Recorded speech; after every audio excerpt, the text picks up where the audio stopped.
pong makita iba kong kasama. Kasi meron daw kami pupuntaan dito. Alam nila to eh. Kasi nga po nagpunta na sila dati rito. Mag-swimming na po sila doon. Meron daw po dito makikita na parang wild, yung parang zoo naman ito siya. Ganda po, no? Paligiran niya. Ganda. Super nature. Ganda lugar at talagang mapuno po siya. Ganda. Kami nga, enjoy natin ang bawat oras ng ating buhay. Diba po?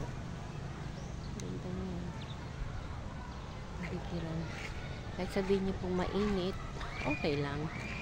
Kasi marami naman po siyang puno. Hindi naman po kasi masyadong mainitan.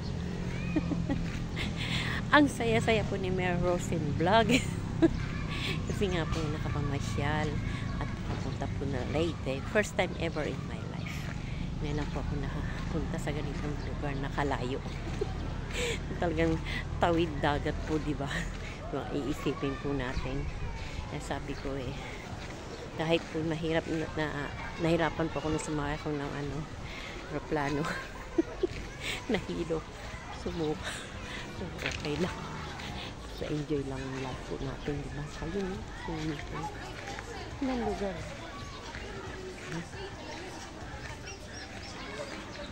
Ganda na.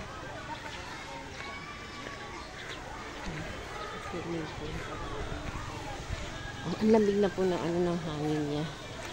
Ako ayaw ko naman po sa swimming pool. Gusto ko sa dagat.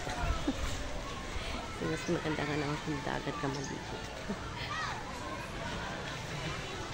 Pero mas marami talaga yung sa swimming pool naliligo. Ayan, ano ba tawag ito? Baybayin. Ganda. Punta na po ako dun sa aking asawa.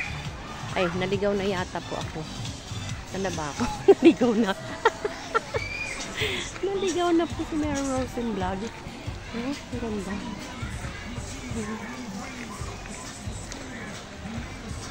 Samantalahin ng vacation.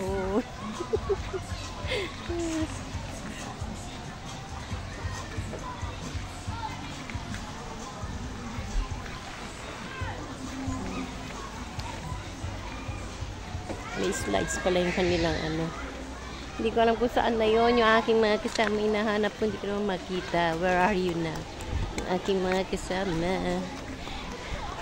Maliligo na nga lang ako. Nakita mo sila? Saan? Hindi. Sila Ma'am Joyce? Andun na? Andun na rin mga kasama ko. Hinahanap ko yung pala nandun na sila.